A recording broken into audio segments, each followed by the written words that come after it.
Hey everybody, I am Joel Gammon, the National Chef for Sur La Table. Happy Linguine Day. Yes, it's a thing, Linguine Day. And we are celebrating it live here at Sur La Table at our headquarters. I am accompanied by not only my desk mate, an amazing chef. She's awesome. This is Danielle Voti, and you are our culinary recipe developer. I am. I mean, thank you for having me. She's meticulous. She makes me look way too casual.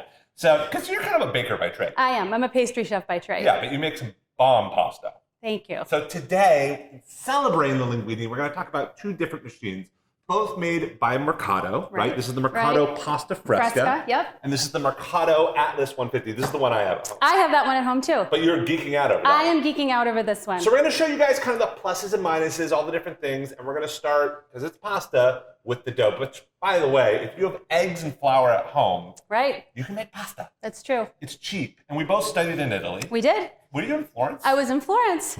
See, we were both in Florence. It was amazing. And then one of the things they showed me is that, like, pasta doesn't have to be like a big party thing. It can be like a Tuesday night. Right. Is that how you feel about it? That's how I feel about it. I always say double your dough and freeze some of it, and then on a day that you're having a hard day, you grab the stuff out of your freezer and throw it right in your boiling water, and you have fresh pasta. Oh, I love that. Yeah. See, if I had a hard day, I'd just eat double the dough. That's right. I mean, that's just how it goes. But you're going to show me how to make the dough from scratch. So this is an awesome machine. So it eliminates having to knead it with your hands. So basically, we're going to use this cool little button, just opens it up. So pasta dough is simple. It's just flour, eggs, we have some olive oil and salt. And so the important thing, because there's not a lot of hydration, is that you weigh your ingredients. And being a pastry chef, always weigh, digital scale. So what we have today is some wonderful flour. This is 00 flour, doppia 0 flour. Yeah, this stuff is important, right? You want to start cracking the eggs? Yeah, I'll start cracking the eggs. So while you're cracking these eggs, you can kind of see, and if you want to, get in kind of close here.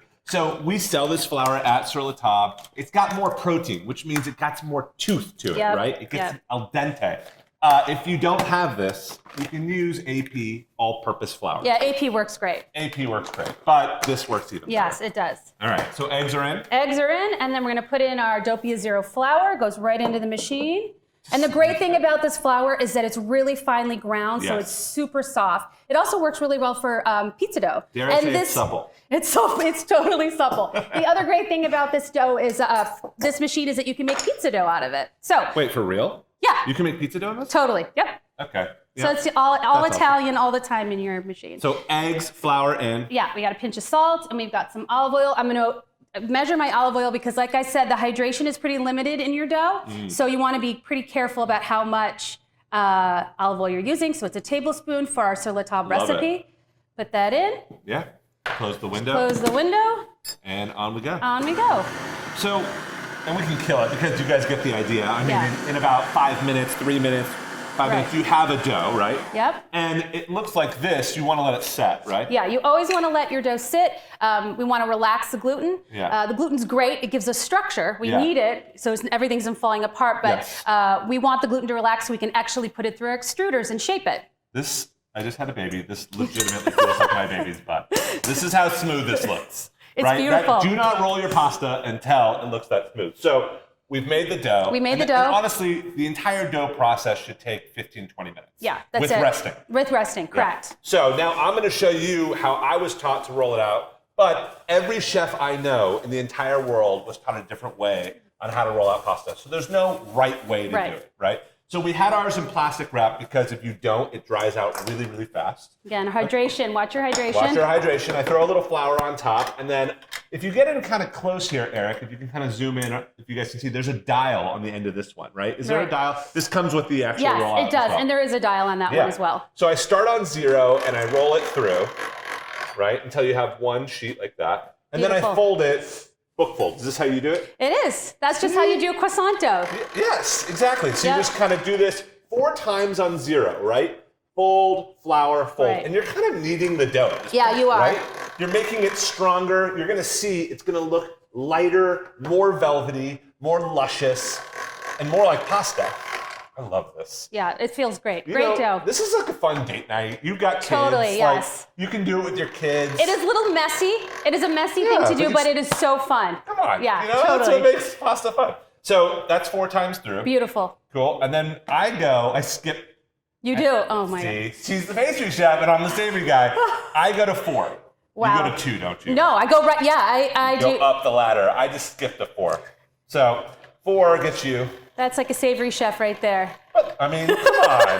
That looks good, right? It's beautiful, absolutely beautiful. Okay, and then, you just don't want to sometimes the gluten needs a little bit of time. Yeah, a little bit of flour in here. So we're kind of constantly flouring it. When Yes. you roll it out, it gets a little tacky, and you just don't want it to be tacky, right? Yeah, I'm just in here too. Yeah. All right, and now I'm skipping to 8, which is the second thinnest.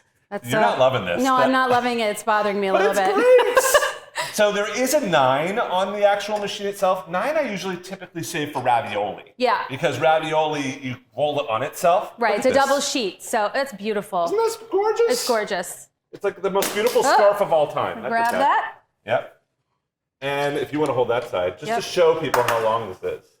Look at that. Absolutely beautiful. Isn't that fun? Happy pasta day. Happy pasta day. So at this point, you can let it dry. You can cut it. You're going to show me how to shape one of your favorite shapes. I feel like I should wear this, but I won't. You should. And if you wanted to stop here, you can make lasagna. So this is technically called the lasagna attachment. Yes. So, but you would cut it obviously into the shapes that you wanted, but yeah. Yes. All right, I'll put it here. I'm going to grab some of sheets that we made earlier today. Yes. And using the pasta fresca, I'm going to make tagliolini. Tagliolini means little cuts, and it's very similar to linguine. Yes. Linguine is elliptical, meaning it's like a squashed oval. This is flat on either side. This is like angel hair, capellini. Yeah. And by the way, get close to your computer or your phone, whatever. This is like sexy pasta time. Totally. Watch this. This is so cool. It's the same button you push on to make your dough. You're just going to feed it through, and you're going to catch it in your hand. Like this. Come on. It's if that doesn't beautiful. get you excited, I don't know what will. I mean, that's gorgeous. Gorgeous. That's it. And so you want to use a little bit more flour so your pasta doesn't stick together. And the awesome thing is you take your pasta and you would put it on a semolina floured sheet pan, and you're going to twirl it around in a little bird's nest like that, and that's a serving of pasta right there. That's a serving of pasta. Right there. Okay, and for her, yes. Well, half a serving, yes, for me. This is what I'm saying. So when the difference between store-bought pasta and semolina and our fresh-made pasta is eggs. So the additional protein really fills you up. Yeah. So you really don't need as much. So Totally. this it will fill me up, but it is you need much less pasta when you're making homemade fresh pasta because of the addition of the eggs. It fills you up. So we've got our kind of like tagliolini. We've got our Tagliolini's right there. You want to show me a bow tie? Yeah, I'll show you a bow tie. I'm going to move this over a little bit. You'll show me a bow tie. I'm going to show you a pappardelle. Now, one thing that's cool about pasta is it's kind of like pairing food with wine. Totally. Certain shapes go with certain sauces. So what would you say goes with this shape that you just made? So something thin like this, kind of like linguine, would go with seafood. Yes. Would go with, today we're going to do some pesto. Yes. It's going to go with a lighter sauce. A heavier sauce needs a heavier pasta. So if you're making a pappardelle, like you're going to do, some sort of ragu, some sort of thick, like. Are you ready for ragu season? I'm totally ready for It's ragu. winter. Like I'm ready for something to just stick to my gut, So pappardelle is really simple. I just take a sheet, right? I fold it over itself once. Right? A little bit of flour, and then I cut nice, thick ribbons. Beautiful, yeah. Right? And just like this, you've got this gorgeous pappardelle. And like Danielle said, it's like, imagine this kind of falling in between a ragu where there's little bits of meat and onion and carrot and all that. So you need to have kind of the platform to save it all. So there's the pappardelle. You want to show me a bow tie? Sure, I'll show you a bow tie. So I'm going to use a pasta cutter with this. So bow tie or farfalle, technically, we're called farfalle means butterfly in Italian. I didn't know that. Yeah. Cool. So you're going to cut it. Your wings are going to be using the fluted end. So I'm going to cut my wings, and it's about 1.5 inches for my edge of my wings. And then with the straight cutter, I'm going to do about 1/2 inch, like this.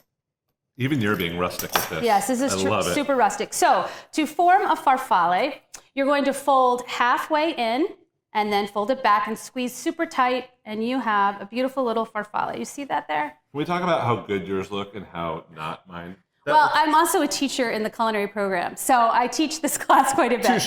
But I mean, that's not bad. It's a little bow tie. Yeah, so bow tie or farfalle. And these are great. So the folds of the farfalle can catch your sauce. So something with piselli, with peas would be delicious with this. I love like roasted butternut squash. Would be delicious, yes. That'd be great, I love it. Something fall. So yeah, these just And then a little bit of water to seal these, because if you don't seal these enough, they open up and you have these little flat sheets of pasta in your water. So, Yeah. And so a little bit of water I to will squeeze show you. Yeah, show me another one. Maltagliati, which is kind of rustic. This is my favorite. Bad, It means bad cut. Bad cut, where you just kind of rip it, right? I and love leave that. them into sheets like this. And, you know, all these scraps that you have left over, this is its own little thing. And again, wide, so think ragouts, think things where it can catch a lot of mushrooms. Think rustic, basically rustic shaped pasta, rustic a sauce. So lots of shapes, but today is linguine day. Yep. Whoops, one down, that's cool. So how do you cut linguine? Very simple. I'll give you a sheet too. All right. Can I have that? Yeah, the chef's knife. Yep. Yeah, thanks, buddy. So just There like you go. pappardelle, if you can get it nice and close, I'm gonna actually come in right next to you. Okay. Just like pappardelle, you just fold it over itself. And you can do this kind of multiple times. So you can kind of go like this. That's how I'm doing it too. Yep. And then this, you want to go pretty thin when you think about linguine. It's almost like, think about fettuccine. Yep. Don't you think? It's a little bit thinner than fettuccine. It's technically 4 centimeters. Yes. But it's tiny. And the wonderful thing is, again, when we're talking about a more delicate pasta, is you want more delicate. Yours is thinner than mine, but mine will be beautiful. Yep. That will be great. Yep. I'll do it again, just so people can see. Mine's kind of dry, so it's kind of falling apart, but I'll try with this one here. Yeah. So again, you literally just fold it. You're just going to fold it up, right, just like that. Yep. And then you're going to slice it. And then just slice. This one's got some rustic edges, but it's going to be great. Beautiful. Yeah. So again, something like seafood, frutti di mare, something that has a lighter sauce that doesn't need to catch all of your filling. Oh, you want to Beautiful. do one more? That is beautiful. Yeah, I'll do some more. Yeah, I'll do some more. We have so much pasta. We this have a lot is of my pasta. heaven. So this is literally my heaven. So pasta, if there was any food in the world that could off. be healthy, I'd wish it'd be pasta. Me too. Maybe bread, fresh bread. Fresh bread and butter. Yes, but pasta, and I hope you guys see at home how easy this is. That again, it shouldn't just be like, I'll do this once a year. That if you buy one of these machines or have one of them at home, you know, you have some flour and eggs, it's going to be like a Wednesday night. Yes. It's not that big of a deal. And double your dough. I always say double your dough. Anything that's kind of time intensive, double your dough so you can freeze some and then you'll have some later. So you're cutting the last little bit. Yep. And they're looking rustic, but they're looking awesome. Yep. Here we go. Beautiful. And we'll just toss that through. So we thought it'd be fun to kind of do a quick little sauce with it. You're going to take me through it? Yes, I will. I'm going to take you through it. So but first we got to cook it. Yeah, we got to cook it. So like I said, linguine is from Genoa. Genoa. So that's, northwestern on the water. So again, beautiful. it's beautiful up there. And they're known for their pesto. And focaccia. And olive oil. And yeah. And Santa Margherita. It's so good. It's so good. So we are going to boil some pasta. So the awesome thing about fresh pasta is that it takes, 3 minutes to boil? Yeah. So you don't have to sit there and, set your timer for 12 minutes for al dente. So we're just going to add our pasta to the water. I'm going to add a little bit of salt. Just a little bit of By salt. a little bit, I mean a lot. Yeah. You should taste that seawater that Danielle was talking about from Liguria. Right. So, and I made some pesto today, and pesto is so easy. Pesto is just fresh basil, some sort of nut. So traditionally it's pine nut. Pine nuts are expensive. They are delicious. But today I did it with almonds. Smart. So almonds, some Parmigiano Reggiano, olive oil, pepper, some garlic. Put it right into the food processor. Yeah, totally. Food processor with some salt and pepper. And you want it kind of salty because you're only getting. That is good. It's good. You only want the salt really from here. So and so we're just going to wait till this boils. Toss it with a little pasta water. So pasta water. Do you use your pasta water? Is that a joke? You throw away your pasta water. Yeah, you're throwing away gold. What else do you use Do you make cocktails out of your pasta water? No, I don't make cocktails out of my pasta water. But you can make soups out of it as kind of a base, and it will thicken up. Oh, interesting. Anytime you need a thickener, I know people who freeze their pasta water because it's loaded with starch. What do they do with it? If you have a sauce that's thinned out, you just grab a little pasta water and it kind of thickens it up. So yeah, pasta water is crucial. And by the way, this is cooked. I mean, this is done. Yeah, it's totally cooked. So you want to show me how you finish it off? Yeah, so you're going to take your pasta, you're going to take it right out from your boiling water. Yes. Right. So again, no colander. Yeah, no colander. You want that additional residual pasta water in there. It's going to help thin out your sauce. By the way, this pasta looks velvety. It's beautiful. Yes. And That's what fresh pasta should be. Everyone always asks me, is fresh pasta better than dry pasta? Oh, The yeah. answer is like, Oh, yeah. well, no. So you say, oh, yeah. I just think they're different. They are different. It's like they're saying, totally different. is red wine better than white wine? It's just like, they're different, right? They're totally different. Yeah. But if I had a choice, I would, You would go fresh? Fresh. Okay, fine. Me too. Okay. All right, so I'm just going to take my pasta. We just have a little bit here. I'm going to take some Pesto. Yes. We have our ladle, a little bit of pasta water in here, and then you One just thing toss. with pesto, which Danielle is doing correctly, never cook pesto. No. Right? A lot of pasta sauces ask you to cook your pasta in the sauce. And I would do that if I had a tomato sauce or if I had a ragu. I would take the pasta, put it in the pot with the sauce so it soaks it up. But pesto gets kind of brown and oxidized. Yes, it oxidizes. So you want to do it off the heat. So that's it. So you got your pesto, and then you're just going to finish it off with a little bit of salt, a little bit of ground pepper.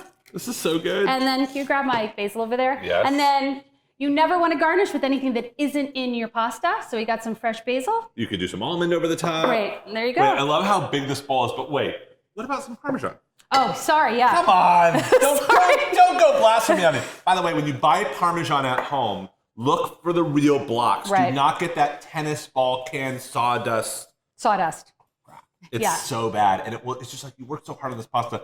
So grab a microplane right over the top. And it's simple. And it's beautiful. And it's delicious. I mean, It smells so good. Look at that.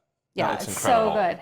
I mean, hopefully you guys feel like we celebrate linguine to the very best. I can't believe there's a linguine day. Right. Hopefully you guys celebrate at home. Danielle, thank you so much. Thank you. And in October is Pasta Day. So I think it's the 16th of October is National Pasta Day. So you have a month to get your pasta And on we do heat. tons of pasta classes across the country. We do. So check your local sur la table, get hands-on. You'll practice with the whole kind of cranking and the entire shaping process. And it's always best to kind of feel it out. And then, comment if you're making linguine, anything for Linguine Day, whether it's pasta, we want to know. And if you guys have questions and you just want to have a chef in your back pocket, we're always here for you. We're here. Yeah. So enjoy the rest of your Linguine Day, and thanks for joining us in our kitchen. Thank you. Take care. Bye.